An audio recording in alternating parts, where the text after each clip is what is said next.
Como catequizar seus filhos em casa. Um curso para pais, padrinhos, tios, avós, catequistas, sacerdotes e quem mais quiser formar-se e aprender a formar crianças e adolescentes na fé. Um curso completo com videoaulas e textos complementares.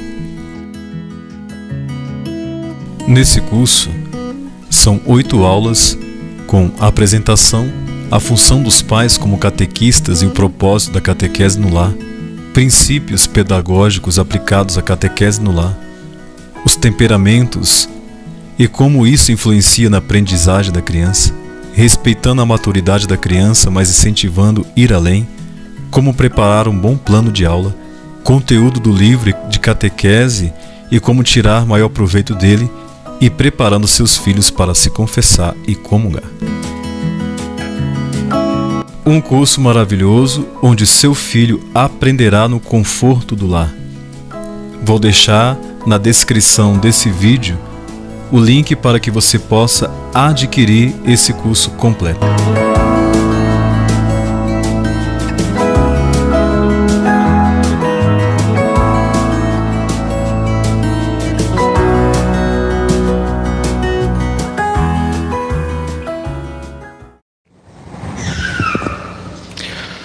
Caros católicos, suponho que a maioria de vocês tenha tomado conhecimento do novo motu proprio do Papa Francisco, Custodes Traditionis, que abole o motu proprio anterior de Bento XVI, o motu proprio Summorum Pontificum, que dava maior liberdade à missa tridentina, quer dizer, a missa no rito romano tradicional.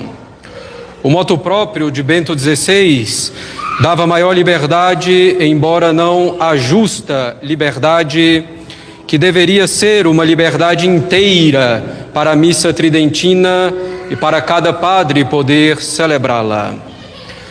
Objetivamente, o novo motu proprio do Santo Padre, o Papa Francisco, impede que surjam novas missas tridentinas pelo mundo e coloca sob séria ameaça eventual aquelas que já existem. Nós devemos então, caros católicos, como temos dito recentemente e insistido, nós devemos pensar e consequentemente agir a partir de princípios, não somente nessa situação ou nas eventuais consequências dela, mas em qualquer situação que possa aparecer.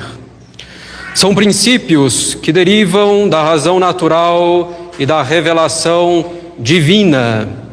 Devemos, portanto, ter como regra de ação aquilo que a Igreja Católica, única, verdadeira Igreja de Cristo, sempre ensinou e sempre fez. Um primeiro princípio, caros católicos, que devemos ter sempre em mente é que o Papa é o sucessor de São Pedro, que ele é o vigário de Cristo na terra. Sendo assim, devemos, de nossa parte, todo respeito, amor e obediência ao Santo Padre. E aproveitamos a ocasião para reafirmar que o Papa atual é o Papa Francisco. Devemos assim afastar qualquer tentação de negar isso. Seria um erro grave.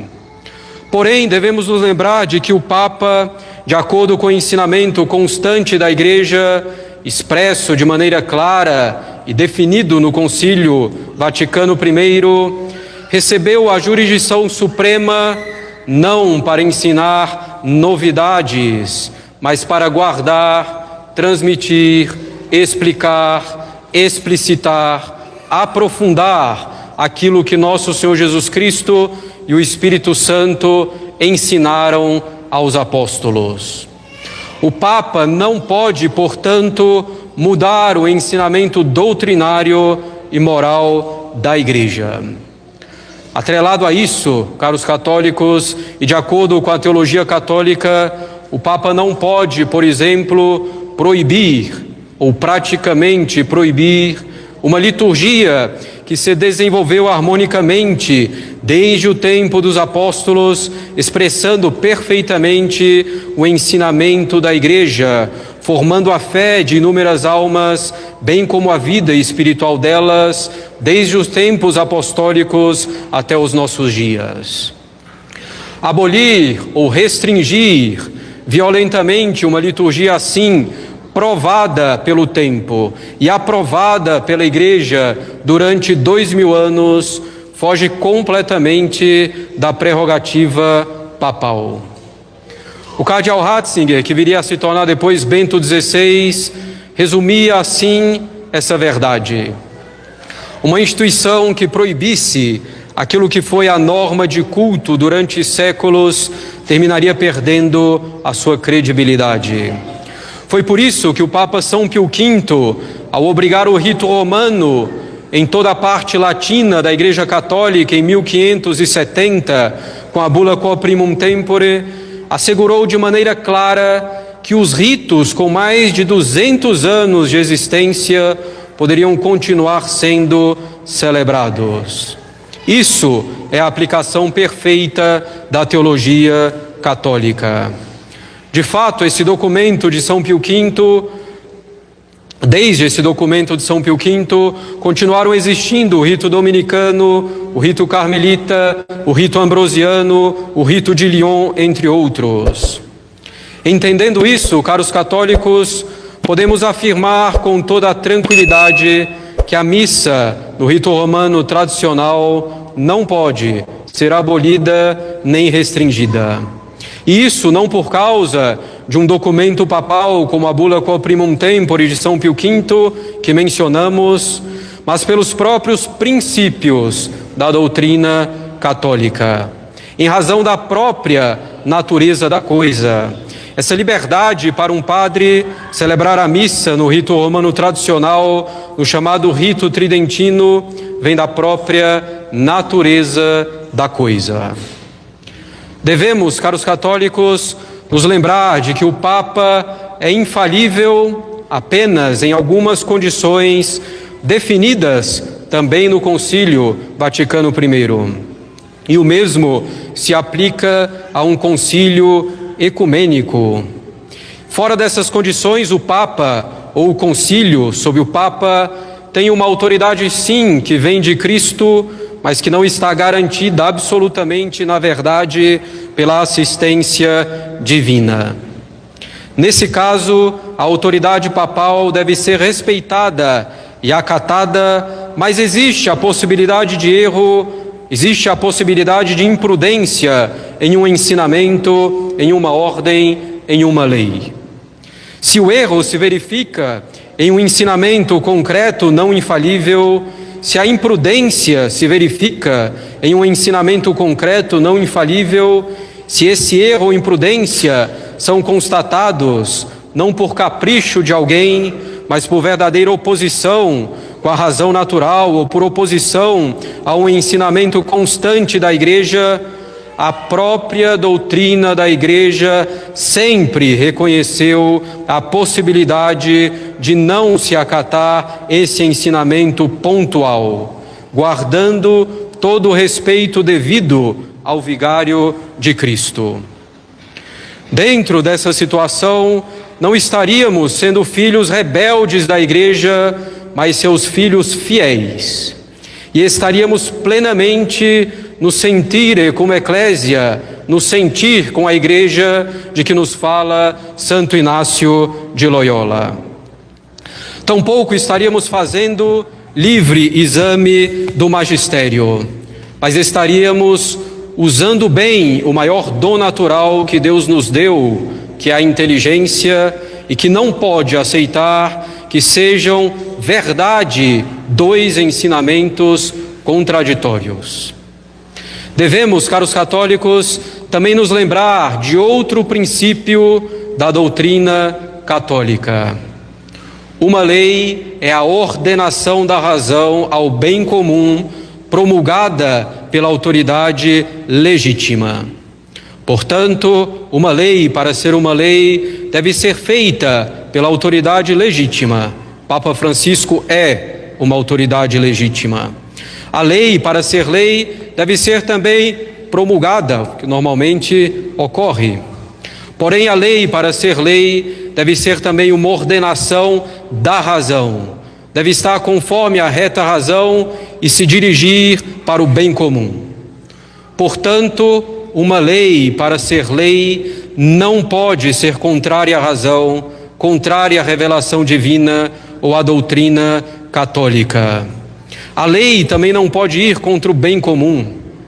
Uma lei, para ser uma lei, não pode ir contra a lei suprema, que é a salvação das almas. A missa tridentina é a arma potentíssima para a salvação das almas. Devemos ainda, caros católicos, nos lembrar de outro princípio da doutrina católica. A obediência é uma virtude excelente, pois nos leva à negação da nossa própria vontade para nos conformarmos à vontade de Deus por meio das ordens de nossos superiores. Todavia, a obediência tem um limite bastante claro. Não se deve obedecer quando a obediência se opõe, ou quando a ordem a que se deve obedecer se opõe à fé ou à moral. Obedecer a uma ordem contrária à fé ou à moral não seria uma virtude, mas um vício que se chama servilismo. Por exemplo, se um pai mandasse o filho pegar algo escondido no supermercado, esse filho tem o dever de não obedecer nesse ponto, embora deva continuar guardando a obediência às ordens legítimas que vierem do pai. Em um caso assim, não se desobedece propriamente ao pai, mas se obedece a Deus. É preciso obedecer a Deus antes que aos homens, nos diz a Sagrada Escritura. O filho, em uma situação dessa, ao não obedecer ao pai, o respeita e continua unido ao pai. Uma ordem dada contra Deus deixa de ser uma ordem e deixa de obrigar à obediência. Uma ordem assim está cortada da fonte de toda a autoridade, que é Deus. Todos esses princípios não podem ser negados por um católico em sã consciência. E a nossa inteligência, a nossa consciência, a nossa conduta com o auxílio da graça não devem se afastar desses princípios. Não devemos agir pelas paixões, nem pela simples razão natural, mas pela fé católica, pelos princípios que derivam da fé e sempre animados pela caridade. Um católico não pode abandonar aquilo que a Igreja sempre ensinou e sempre fez.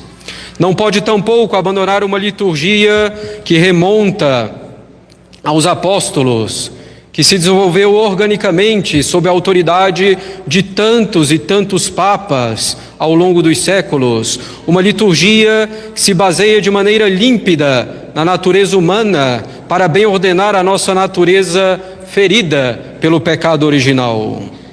Um católico não pode abandonar uma liturgia que expressa de maneira clara, sem ambiguidades, sem respeito humano, sem equívocos, o ensinamento imutável de Cristo.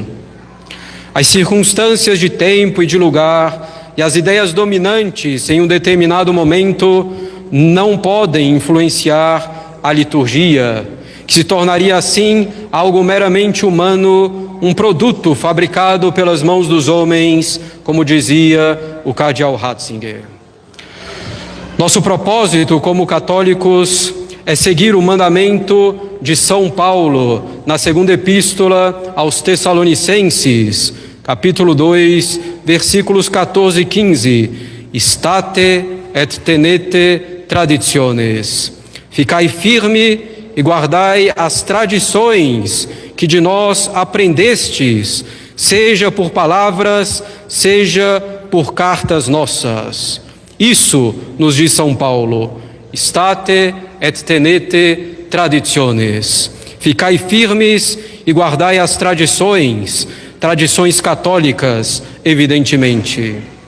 Nosso propósito como católicos é seguir também o exemplo de São Paulo, que nos diz na primeira epístola aos Coríntios, capítulo 15, versículo 3: Tradide quod et accepi, transmiti aquilo que recebi. Nosso propósito é transmitir o que recebemos, em particular em nossa ordenação, o rito romano tradicional. Nosso propósito é transmitir o que recebemos dos apóstolos e que a Igreja sempre transmitiu sem contradições, sem ambiguidades. E como também diz São Paulo, se mesmo um anjo baixado do céu anunciar um evangelho diferente do que nos foi transmitido, não devemos dar ouvidos. É um mandamento divino ficar firme e guardar as tradições que recebemos desde os apóstolos na liturgia, na doutrina e na moral. Sempre tendo em vista que a lei suprema é a salvação das almas e que a liturgia, a doutrina e a moral, sem novidades, são indispensáveis para isso, são indispensáveis para a salvação das almas. Esse é o nosso propósito, porque deve ser o propósito de todo católico, ainda que sofra injustiças em razão disso. E devemos fazer isso, caros católicos, guardar aquilo que recebemos, guardar as tradições católicas, por amor à Igreja, por amor ao Papa, por amor ao nosso Bispo. Em momentos de confusão, é preciso manter extrema serenidade com extrema firmeza, baseadas ambas, sólida e profundamente, nos princípios da doutrina católica. Lembremos-nos também da regra que nos dá Santo Inácio de Loyola: em tempo de tribulação e desolação, não devemos mudar os nossos propósitos. Não tenhamos medo, confiemos em Deus e, apoiados nele, permaneçamos fiéis ao que sempre nos foi ensinado e ao que a Igreja sempre fez na liturgia, na doutrina, na moral. Hajamos assim com caridade fraterna e humildade. Se aqui entrar o orgulho, estaremos perdidos. Continuemos a obra de nossa santificação com a vida de oração, com a frequência aos sacramentos e à Santa Missa, com o cumprimento dos mandamentos e de nossos deveres de Estado. Uma tribulação, uma confusão, por mais séria que possa nos parecer e que de fato seja, não deve nos tirar dos princípios católicos. Uma tribulação, uma confusão, por mais séria que seja, não pode, não deve nos atrapalhar em nossa santificação. State et tenete traditiones. Ficai firmes e guardai as tradições católicas. E que Nossa Senhora das Dores nos ajude. Em nome do Pai, do Filho e do Espírito Santo. Amém.